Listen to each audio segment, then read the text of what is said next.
BNP প্রার্থীর দ্বৈত নাগরিকত্ব নিয়ে অভিযোগ করায় নির্বাচন কমিশনের সামনে হামলার শিকার হয়েছেন এক ব্যক্তি। তিনি জানান, শেরপুর ২ আসনের প্রার্থী ফাহিম চৌধুরীর লোকজন অভি ও রফিক তাকে মারধর করে গাড়িতে তুলে নেওয়ার চেষ্টা করে। পরে পুলিশ তাকে উদ্ধার করে।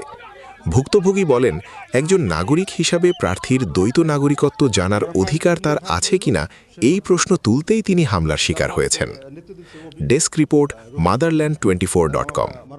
এবং ভিতর থেকে অতর্কিতভাবে আমাকে উঠা নেওয়ার জন্য প্রাণনাশে মারার জন্য আমার তার গাড়িতে নিয়ে দিয়েছিল। আমার প্রশাসনে আমার হেল্প করে আমার জনতা খুব কিছু আমি রিড করবো কেন, অত কথা একটা যে আমি রিড করবো কেন।